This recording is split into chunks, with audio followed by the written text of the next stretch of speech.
Grounding electrode conductors, or GECs, are not permitted to be black wire tape green, as stated in NEC section 250.119. However, an exception exists for GC taps. GC taps are permitted to be black wire taped green if they are 6 AWG or smaller, according to NEC section 250.119. The exception. Regarding other grounds, equipment grounding conductors, or ECs, that are not part of a GC system are not permitted to be black wire taped green, according to NEC section 250.119. Bonding conductors are also not permitted to be black wire taped green, as stated in NEC section 250.104. Furthermore, ground return conductors for ungrounded systems are not permitted to be black wire taped green, according to NEC section 250.36. The prohibition against black wire taped green for certain types of grounds is intended to prevent confusion with the neutral conductor, which is identified as white or grey. The exception for GC taps allows for small GC taps to be identified as neutral conductors, which is consistent with the previous edition of the NEC, specifically the 2014 NEC. It is important to note that the above rules do not apply to the use of black wire taped green for other purposes, such as phase conductors or control conductors. When installing or maintaining electrical systems, it is crucial to correctly identify grounding conductors to ensure safety and compliance with the electrical codes. Misidentification can lead to hazardous situations, including electric shock and equipment damage. The NEC provides specific guidelines for identifying grounding conductors to prevent such errors. The grounding electrode conductor connects the electrical system to the earth, providing a path for fault current to flow back to the source and trip the overcurrent protective device. This conductor is typically bare or has green insulation. However, there are situations where a conductor with different insulation needs to be used. In such cases, the conductor must be properly identified as a grounding electrode conductor. Section 250.119 of the National Electrical Code addresses the color coding and marking requirements for conductors. This section outlines the acceptable methods for identifying grounding electrode conductors, equipment grounding conductors, and other grounding conductors. The general rule is that grounding conductors must be identified by a continuous green color. This requirement helps electricians and other qualified personnel quickly identify grounding conductors and avoid accidental contact with energized parts. There are, however, exceptions to this rule, as described earlier, allowing the use of black wire taped green under specific conditions. Equipment grounding conductors are used to connect the non-current carrying metal parts of equipment to the grounding system. These conductors provide a low impedance path for fault current to flow back to the source, helping to quickly trip the overcurrent protective device. Equipment grounding conductors must also be identified by a continuous green color, or by green with one or more yellow stripes, according to NEC section 250.119. In situations where it is impractical to use green insulation, the equipment grounding conductor can be identified by other means, such as tagging or marking the conductor with green tape at each termination point. Bonding conductors are used to connect different metal parts of the electrical system together, ensuring that they are all at the same electrical potential. This helps to prevent voltage differences that could create a shock hazard. Bonding conductors must be identified in accordance with NEC section 250.102. While not required to be green, it is common practice to use green insulation for bonding conductors to maintain consistency and avoid confusion. The NEC also addresses the identification of neutral conductors. Neutral conductors are used to carry the unbalanced current in a three-phase system or the return current in a single-phase system. Neutral conductors must be identified by a continuous white or grey color. This requirement helps to prevent accidental contact with energized parts and ensures that the neutral conductor is properly connected to the neutral point of the electrical system. It is important to note that the NEC prohibits the use of white or grey insulation for any conductor other than a neutral conductor. This helps to avoid confusion and ensures that all conductors are properly identified. The NEC also provides specific rules for the installation of grounding and bonding conductors. These rules are designed to ensure that the grounding system is effective and that it provides a safe path for fault current to flow back to the source. The NEC requires that grounding and bonding conductors be sized in accordance with specific tables. These tables take into account the size of the overcurrent protective device protecting the circuit and the type of equipment being grounded or bonded. The NEC also requires that grounding and bonding conductors be installed in a manner that protects them from physical damage. This can be achieved by running the conductors in conduit, cable trays, or other protective enclosures. When making connections to grounding and bonding conductors, it is important to use listed connectors that are specifically designed for grounding purposes. These connectors provide a reliable and low-resistance connection, ensuring that the grounding system is effective. In addition to the NEC requirements, there may be local codes or regulations that govern the installation of grounding and bonding systems. It is important to check with the local authority having jurisdiction to ensure that all applicable codes and regulations are followed. Proper grounding and bonding are essential for electrical safety. By following the NEC requirements and best practices, electricians and other qualified personnel can help to ensure that electrical systems are safe and reliable. Grounding and bonding are two distinct but related concepts in electrical systems. Grounding refers to connecting the electrical system to the earth, while bonding refers to connecting different metal parts of the electrical system together.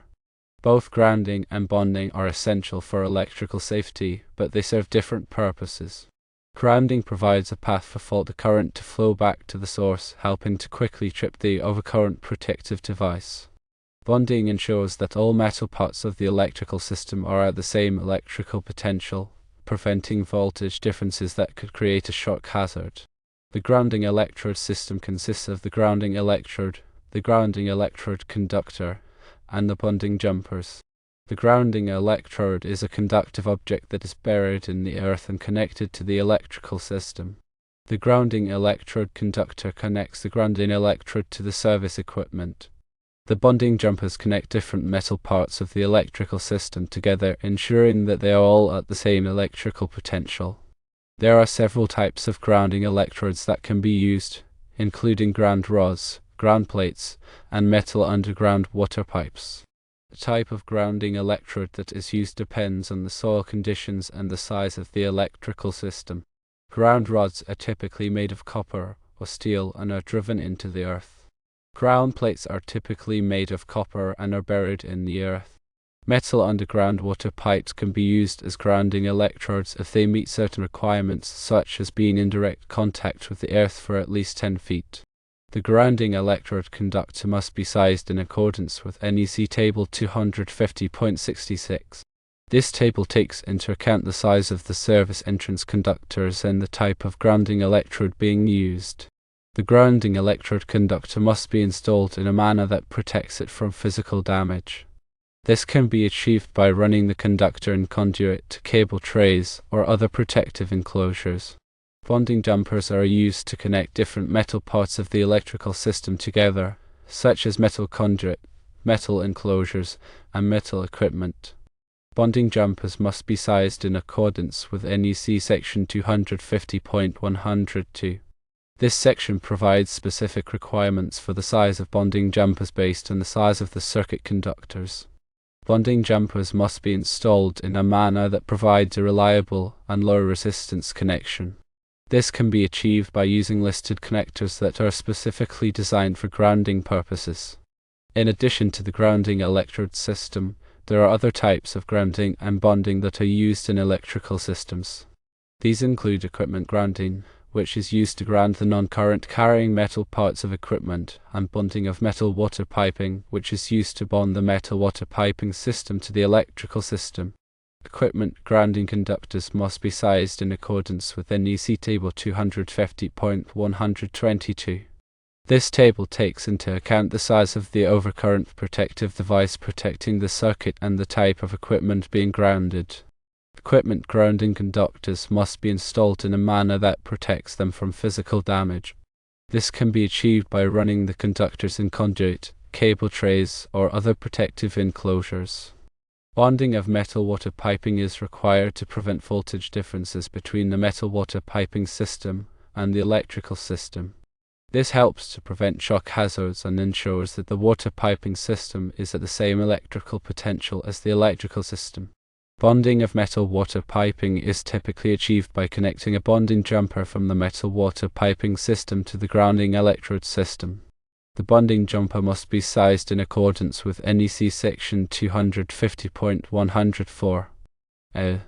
This section provides specific requirements for the size of bonding jumpers based on the size of the service entrance conductors. Proper grounding and bonding are essential for electrical safety. By following the NEC requirements and best practices, electricians and other qualified personnel can help to ensure that electrical systems are safe and reliable. Grounding systems are designed to provide a low impedance path for fault currents to return to the source. This helps to quickly trip the overcurrent protective device and prevent electrical shock hazards. There are several types of grounding systems that can be used, including solidly grounded systems, impedance grounded systems, and ungrounded systems. Solidly grounded systems are the most common type of grounding system. In a solidly grounded system, the neutral point of the transformer or generator is directly connected to the earth. This provides a very low impedance path for fault currents to return to the source. Solidly grounded systems are typically used in residential and commercial buildings. Impedance grounded systems are used in industrial facilities where it is important to limit the amount of fault current that flows during a ground fault. In an impedance grounded system, a resistor or reactor is connected between the neutral point of the transformer or generator and the earth. This limits the amount of fault current that flows during a ground fault, reducing the risk of equipment damage. Ungrounded systems are used in applications where it is not possible to provide a direct connection to the earth. In an ungrounded system, the neutral point of the transformer or generator is not connected to the earth. Ungrounded systems are typically used in critical applications where it is important to maintain power even during a ground fault. Bonding is the process of connecting different metal parts of the electrical system together to ensure that they are all at the same electrical potential. This helps to prevent voltage differences that could create a shock hazard. There are several types of bonding that are used in electrical systems, including equipment bonding, which is used to bond the non-current carrying metal parts of equipment, and structural steel bonding, which is used to bond the structural steel of a building to the electrical system. Equipment bonding conductors must be sized in accordance with NEC Table 250.122. This table takes into account the size of the overcurrent protective device protecting the circuit and the type of equipment being bonded. Structural steel bonding conductors must be sized in accordance with NEC section 250.104. This section provides specific requirements for the size of bonding jumpers based on the size of the service entrance conductors. Surge protection devices, or SPDs, are used to protect electrical equipment from voltage surges. Voltage surges can be caused by lightning strikes, switching transients, and other electrical disturbances. SPD work by diverting the surge current to ground, protecting the equipment from damage. There are several types of SPD that can be used, including surge protective devices installed at the service entrance, surge protective devices installed at the branch panel, and surge protective devices installed at the point of use. Surge protective devices installed at the service entrance provide the best protection against voltage surges. These devices are typically installed at the main electrical panel and protect the entire electrical system from surges. Surge protective devices installed at the branch panel provide protection for specific circuits or equipment. These devices are typically installed at the branch panel and protect the circuits or equipment connected to that panel. Surge protective devices installed at the point of use provide protection for individual pieces of equipment. These devices are typically plugged into an outlet and protect the equipment connected to that outlet. When selecting surge protective devices, it is important to choose devices that are rated for the voltage and current of the electrical system. It is also important to choose devices that are listed by recognized testing laboratories such as Underwriters Laboratories or all. Proper grounding bonding, and surge protection are essential for electrical safety. By following the NEC requirements and best practices, electricians and other qualified personnel can help to ensure that electrical systems are safe and reliable. Furthermore, it is important to understand that grounding and bonding are not the same thing. Grounding provides a path for fault current to flow back to the source, while bonding ensures that all metal parts of the electrical system are at the same electrical potential. Both grounding and bonding are essential for electrical safety, but they serve different purposes.